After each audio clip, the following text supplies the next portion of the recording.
तो आज की क्लास में हम देखने वाले हैं कृषि में जैव प्रौद्योगिकी की भूमिका, role of biotechnology in agriculture. अब ये जैव प्रौद्योगिकी क्या होती है? जैव प्रौद्योगिकी यानी होती है पौधों में आनुवांशिक संरचना अर्थात जीन में बदलाव लाने को बायोटेक्नोलॉजी कहते हैं। तो इस विधि को जो है प्रौद्योगिकी या अभियांत्रिकी के द्वारा ट्रांसफर करके या जीन मॉडिफाई करके उसमें कोई भी किस्म हो या कोई भी जीव हो उसमें नए जीन डाल दिए जाते हैं ताकि उनकी प्रतिरोधक क्षमता बढ़ जाए और जो यदि किस्म यदि बनाना हो तो उसकी उत्पादक क्षमता बढ़ जाए। तो ये सारे जो है बायोटेक्नोलॉजी में कार्य किए जाते हैं। तो आज हम देखेंगे कुछ नए कृषि में जैव प्रौद्योगिकी के द्वारा कुछ किस्में निकाली गई और कुछ अवधारणाएं दी गई, उनके बारे में हम चर्चा करने वाले हैं। तो नमस्कार दोस्तों, मैं सचिन राय और आपके अपने YouTube channel PAT with Sachin में एक बार फिर से स्वागत है। यदि आप पहली बार चैनल में विजिट कर रहे हैं तो आप चैनल को सब्सक्राइब जरूर कर लीजिए क्योंकि यहाँ पर जो है एग्रीकल्चर की अपडेट आपको नए मिलते रहेगी। तो चलिए स्टार्ट करते हैं हम। तो सबसे पहली अवधारणा क्या है? सुपर गेहूं। सुपर गेहूं क्या थी? ये सुपर गेहूं यानी सुपर वीट। एस नागराजन ने, पहले भी मैं कुछ जैव प्रौद्योगिकी के बारे में एक वीडियो बनाया था, उसमें मैंने ये सारे विचारधारा आपको बस समझाया था। तो यदि आपने वो वीडियो नहीं देखे तो प्ले लिस्ट में है, वो वीडियो आप वहां जरूर देखें। तो सुपर गेहूं की अवधारणा एस नागराजन ने दिया था। किसने दिया था? एस नागराजन ने। और ये जो है ये प्रोग्राम कहाँ से चलाया गया था? गेहूं अनुसंधान निदेशालय, जिसे क्या बोलते हैं? Beet directorate research, Karnal, Haryana. और इसका उद्देश्य क्या था कि जो गेहूं है, गेहूं में 15 से 20% तक उत्पादन बढ़ाया जाए या बढ़ोतरी लाए जाए। तो इस विधि को क्या नाम दे दिया गया था? सुपर गेहूं। और यह प्रयास किसने किया था? एस नागराजन ने। एस नागराजन एक वैज्ञानिक थे, उन्होंने यह प्रयास किया था। अब फिर आगे क्या दिया है? ट्रांसजेनिक पादप।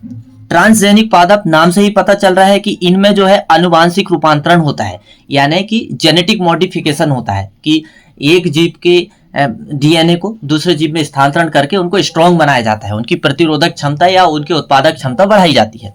तो इसमें क्या होता है? ट्रांसजेनिक पादप में पौधों की आनुवांशिक संरचना अर्थात जीन में बदलाव लाने को क्या कहते हैं? ट्रांसजेनिक पादप। क्या कहते हैं? ट्रांसजेनिक पादप। अब हम इसको थोड़ा सा समझने का प्रयास करते हैं। आनुवांशिक रूपांतरण पादप कहते हैं। क्या कहते हैं? आनुवांशिक रूपांतरण पादप कहते हैं। फिर इसमें क्या किया जाता है? परंपरागत पौधों की किस्मों में एक या एक से अधिक अतिरिक्त जीन जो मनुष्य के लिए लाभप्रद हो, जैव प्रौद्योगिकी द्वारा कृत्रिम रूप से पौधों में डाले जाते हैं। और जैसे अभी बीटी कपास निकला है, बीटी बैगन, बीटी तंबाकू और बीटी मक्का, इनमें क्या है? रूपांतरित सोयाबीन, रूपांतरित सरसों एवं सुनहरा धान, इनमें क्या है? जो फायदेमंद वाले जो जीन है उनको इन किस्मों में डालकर इन किस्मों को और अधिक उत्पादकता वाली बनाई गई। तो इसके बारे में हम देखेंगे। तो सबसे पहले जो है विश्व की पहली ट्रांसजेनिक फसल कौन सी है? तंबाकू। विश्व की सबसे पहली ट्रांसजेनिक फसल तंबाकू है, जो 1987 में इसमें सबसे पहले GM यानी जेनेटिक मॉडिफिकेशन या आनुवांशिक स्थानांतरण किया गया था। फिर जो है विश्व में यदि हम देखें ट्रांसजेनिक फसल उगाने में कौन सा देश सबसे अग्रणी है, तो वो है USA।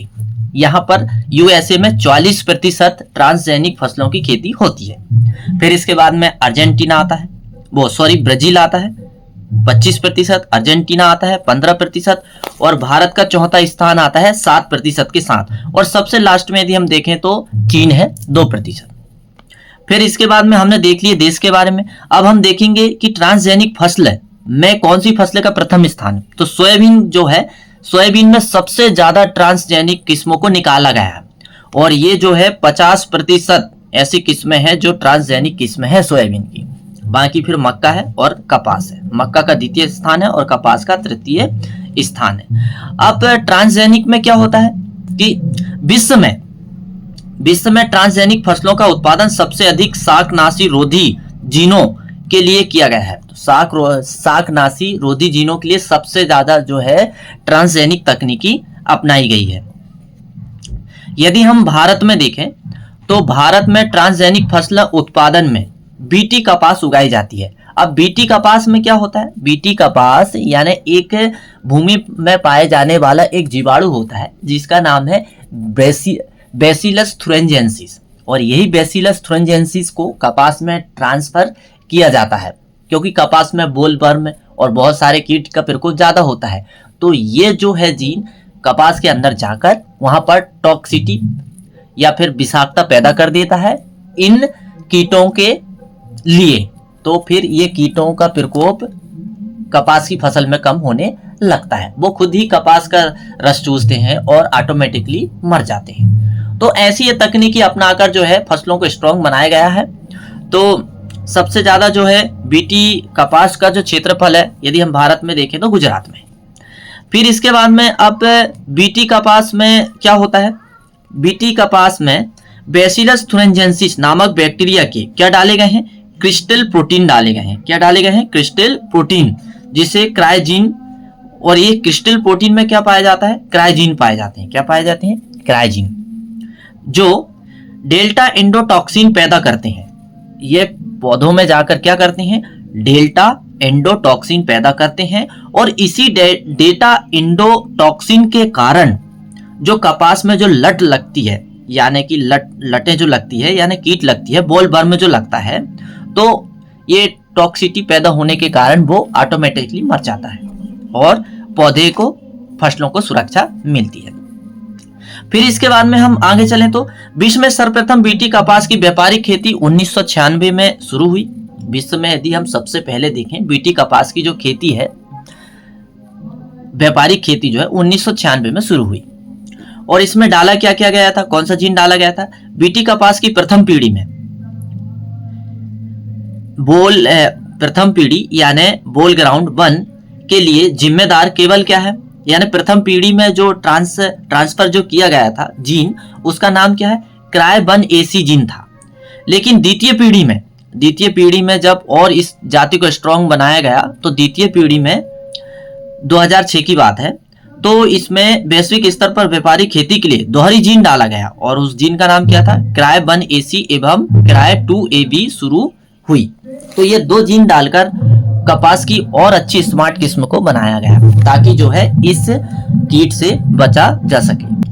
और भारत में बीटी कपास की खेती करने के लिए एक एजेंसी होती है, GEAC एजेंसी से परमिशन लेना पड़ता है, और यह परमिशन जो है मार्च 2002 में दी गई। अब GEAC का पूरा नाम क्या है? आनुवांशिक अभियांत्रिकी सहमति समिति। क्या है? आनुवांशिक अभियांत्रिकी सहमति समिति। इसको शॉर्ट में क्या बोलते हैं? GEAC। और GEAC जो पर्यावरण एवं वानिकी मंत्रालय भारत सरकार के अधीन कार्यरत है के द्वारा जो है बीटी कपास उगाने की अनुमति मार्च 2002 में दी गई। तो ये हमने बहुत सारी, अभी हम क्या देख रहे हैं? ट्रांसजेनिक फसलें। ट्रांसजेनिक फसलें का मतलब वो फसलें होती है जिनमें जो है दूसरे किस्म के या दूसरे जीवों के जीन निकालकर पौधों के अंदर स्थानांतरित करना, और यह विधि क्या कहलाती है? जैव प्रौद्योगिकी कहलाती है। इससे क्या होता है? अभी आपने देखे लिए हैं, जैसे हमने बैसिलस थुरिंजेंसिस जो बैक्टीरिया है भूमि में पाया जाता है, इस बैक्टीरिया को हमने कपास में डाल दिए, तो इससे क्या हुआ कि कपास के अंदर एक विषाक्तता पैदा हुई। तो कपास में जो पिंक बॉल वर्म लगता है, पिंक बॉल वर्म एक कीट जो है सबसे ज्यादा कपास को नुकसान पहुंचाता है। तो ये जो है जब ये जीन कपास के अंदर जाता है तो पिंक बॉल वर्म के लिए विष पैदा करता है, तो पिंक बॉल वर्म में जो है ऑटोमेटिकली जो है रस चूसने के बाद खत्म हो जाता है। तो इससे क्या होता है? कपास की फसल में जो है इंसेक्टिसाइड की जरूरत कम पड़ती है स्प्रे करने की, और साथ में जो है फसल का उत्पादन भी अच्छा मिलता है और कपास के डोंडे भी खराब नहीं होते। तो ये कई सारे फायदे हैं ट्रांसजेनिक फसलें के। तो अभी हम और आगे देखेंगे ट्रांसजेनिक फसलें के बारे में। अब हम देखेंगे गोल्डन राइस। अब गोल्डन राइस क्या होता है? गोल्डन राइस जो है यह इसको गोल्डन इसलिए कहा जाता है कि इसमें बीटा कैरोटीन की मात्रा अधिक होती है, और बीटा कैरोटीन जो है विटामिन ए का अच्छा स्रोत होता है। तो कुल मिला के हम सीधा ये कहे कि यह वैरायटी ऐसी बनाई गई है ताकि इसमें जो है विटामिन ए की मात्रा अधिक पाई जाए। अब यह अवधारणा किसने दी थी? इंगो प्रोटिकस ने दी थी। किसने दी थी? इंगो प्रोटिकस ने। तो चलिए समझते हैं क्या है।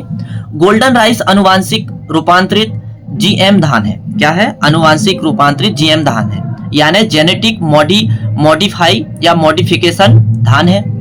इसमें बीटा कैरोटीन की अधिक मात्रा बढ़ाने वाली जीन डाली गई, जिससे गोल्डन राइस की किस्मों में विटामिन ए की मात्रा अधिक होती है। तो आप समझ गए होंगे कि गोल्डन राइस क्यों कहा जाता है ये वैरायटी को। अब इसके बाद में हम देखेंगे गोल्डन राइस के बाद हम देखेंगे सुपर राइस। अब सुपर राइस का मतलब क्या होता है इसके बारे में हम समझेंगे। तो सुपर राइस की जो अवधारणा है जीएस खुश के द्वारा दी गई थी। अब जीएस खुश का पूरा यदि हम देखें तो क्या होता है, डॉक्टर गुरुदेव सिंह खुश ने, किसने दिया था? डॉक्टर गुरुदेव सिंह खुश ने। अब इसका जो सुपर राइस जो है, सुपर राइस इसको क्यों कहा गया? ये सामान्य किस्मों से 25% अधिक उत्पादन देने के लिए या 25% अधिक उत्पादन बढ़ाने के लिए एक किस्म का आविष्कार किया गया था या एक किस्म को निकाली गई थी। तो ये सामान्य किस्म से 25% अधिक उत्पादन देती है, इसलिए इस किस्म को क्या कहा जाता है? सुपर राइस कहा जाता है। क्या कहा जाता है? सुपर राइस कहा जाता है। अब यह जो तकनीकी कहाँ अपनाई गई थी? IRRI मनीला फिलीपींस में, यानी international rice research institute Manila Philippines में 1960 में इसकी स्थापना हुई है। तो यहाँ पर ये किस्म निकाली गई थी। निकाली किस लिए गई थी? ताकि सामान्य धान से 25% अधिक उत्पादन देने वाली किस्म का आविष्कार किया गया था और उस किस्म का नाम रख दिया गया सुपर राइस। अब देखेंगे हाइब्रिड धान। अब हाइब्रिड तो आपको बहुत अच्छे से पता होती है कि हाइब्रिड मतलब क्या होता है। हाइब्रिड मतलब संकर धान या संकर बीज। अब संकर बीज क्या होते हैं? ऐसे बीज जिनको क्रॉस कराकर तैयार किए जाते हैं और उनमें जो है उत्पादकता क्षमता अच्छी होती है, रोग प्रतिरोधक क्षमता भी अच्छी होती है, और ऐसे बीजों को या ऐसी किस्म को संकर धान या संकर किस्म कही जाती है। तो चलिए हम दृष्टि डालते हैं कि विश्व में यदि हम सबसे ज्यादा देखें, हाइब्रिड धान के बारे में दिया है। विश्व में सबसे पहले यदि हम हाइब्रिड धान की बात करें तो चीन में 1974 में प्रोफेसर लोंग पिंग यान द्वारा विकसित किया गया था। और ये प्रोफेसर लोंग पिंग यांग जो है ये क्या कहलाते हैं? हाइब्रिड धान के पिता भी कहलाते हैं। क्या कहलाते हैं ये? हाइब्रिड धान के पिता भी कहलाते हैं। तो सबसे पहले चीन में जो है हाइब्रिड धान को निकाली गई, और वो कब निकाली गई थी? 1974 में। किसने निकाला था? लोंग पिंग यान। फिर इसके बाद में जो है हमारा भारत एक ऐसा देश है जो चीन के बाद दूसरा देश जहां पर हाइब्रिड धान की किस्म निकाली गई, और उसके पिता कौन कहलाते हैं? E.A. सिद्दीकी कहलाते हैं। क्या कहलाते हैं? E.A. सिद्दीकी कहलाते हैं। और प्रथम जो है हाइब्रिड धान की किस्म का नाम क्या था? MGR1 या Co-RH1। क्या था? प्रथम हाइब्रिड जो धान की जो किस्म थी भारत की, उसका नाम क्या था? MGR1 या Co-RH1। और ये कहां से निकाली गई थी? तमिलनाडु एग्रीकल्चर यूनिवर्सिटी कोयम्बटूर तमिलनाडु द्वारा निकाली गई थी। तो अब आप समझ गए होंगे कि सबसे पहले संकर धान चीन में निकाली गई थी 1974 में, और इसके बाद भारत में निकाली गई जिसका नाम क्या था? MGR1 या Co-RH1। और कहां से निकाली गई? तमिलनाडु से। और तमिलनाडु में एक कृषि विश्वविद्यालय जो कोयम्बटूर में, वहां से निकाली गई। और इसके पिता कौन है? E.A. सिद्दीकी है। तो बिल्कुल निश्चित ही है आपको ठीक से समझ में आता होगा। यदि मेरा वीडियो आपको ठीक से समझ में आता होगा तो एक बार लाइक तो बनता है, और यदि आप चैनल में पहली बार विजिट करें तो सब्सक्राइब कर लीजिए, क्योंकि यहाँ पर एग्रीकल्चर का अपडेट आपको मिलते रहेगा। और ये वीडियो में हम जो पॉइंट की आज बात कर रहे हैं, ये पीएटी ही जरूरी नहीं, ये जो है एग्रीकल्चर के सारे एग्जाम के लिए बहुत महत्वपूर्ण क्लास है। आप प्रीवियस ईयर के प्रश्न उठा के देखना, तो उसमें ये पूछता है कि सुपर राइस की अवधारणा किसने दी, या सुपर राइस के बारे में किसने बताया? जीएस खुश ने बताया। गोल्डन राइस की अवधारणा किसने दी? इंगो प्रोटिकस। या ये पूछ लेता है कि गोल्डन राइस में किस विटामिन की मात्रा बढ़ाने के लिए गोल्डन राइस को बनाया गया? तो गोल्डन राइस में जो है विटामिन ए की मात्रा बढ़ाने के लिए बनाई गई। या फिर सबसे ज्यादा जो है ट्रांसजेनिक फसल कहां पर उगाई जाती है? तो अमेरिका में उगाई जाती है। तो ऐसे सारे प्रश्न बन सकते हैं, तो वो सारे जो है इस वीडियो में आपको क्लियर होने वाले हैं, तो आप इसको बिल्कुल ठीक से समझिएगा। तो अब हम हाइब्रिड धान के बाद आगे बढ़ते हैं हाइब्रिड सरसों में। तो हाइब्रिड सरसों भी निकाली गई, और कौन सी थी पहली किस्म? सरसों की पहली हाइब्रिड किस्म थी जिसका नाम था NRCHB 506। इसका नाम जय किसान भी है। और ये कहां से निकाली गई थी? DRMR यानी directorate rapeseed and mustard research. इसका फुल फॉर्म क्या होता है? Directorate rapeseed and mustard research. और ये कहां पर है? सेवर भरतपुर द्वारा। और ये जो है कब निकाली गई थी? 2009 में निकाली गई थी। कब निकाली गई थी? 2009 में। लेकिन इसका जो है राष्ट्रीय सरसों अनुसंधान केंद्र सेवर भरतपुर 20 अक्टूबर 1998 में ICR के अधीन स्थापित हुआ, जो सन 2009 में डायरेक्टरेट रिसर्च ऑफ मस्टर्ड एवं रेपसीड में तब्दील हुआ। ऐसे तो इसकी स्थापना जो यदि हम देखें, जो सेवर भरतपुर जो है इसकी स्थापना तो 1998 में हो गई थी, लेकिन इसका 2009 में इसका नाम बदल कर क्या कर दिया गया? DRMR कर दिया गया, यानी directorate rapeseed and mustard research में तब्दील इसे कर दिया गया। तो यहाँ पर जो है सरसों से संबंधित सारे कार्य होते हैं और एक से एक किस्म निकाली जाती है जो कम पानी चाहने वाली हो और उत्पादन अधिक देने वाली हो। तो आज हमने देखे कृषि में जो है, कृषि में जैव प्रौद्योगिकी की भूमिका, और जैव प्रौद्योगिकी की भूमिका के साथ साथ हमने देखे कि बहुत सारी ऐसी किस्में हैं जो ट्रांसजेनिक विधि द्वारा बनाई गई, उनके क्या फायदे हैं, किसने क्या विचार दिया, ये सारी बातें हमने इस वीडियो में किए। तो निश्चित ये वीडियो आपको समझ में आया होगा। यदि समझ में आया होगा तो एक लाइक जरूर करिए, और साथ में आप यदि चैनल में पहली बार विजिट कर रहे हैं तो चैनल को सब्सक्राइब जरूर कर लीजिए, ताकि यहाँ पर आपको एग्रीकल्चर की नए नए अपडेट मिलते रहेगी। अब इसके अगले वीडियो में हम क्या देखने वाले हैं? अगले वीडियो में हम बहुत महत्वपूर्ण जानकारी देखने वाले हैं। वो क्या है कि कृषि वैज्ञानिकों का योगदान, कि कौन सा कृषि वैज्ञानिक का किस क्षेत्र में योगदान रहा, इसके बारे में हम विस्तृत चर्चा करेंगे। तो तब यदि आप मेरा वीडियो देखते हैं तो आपको बहुत बहुत धन्यवाद।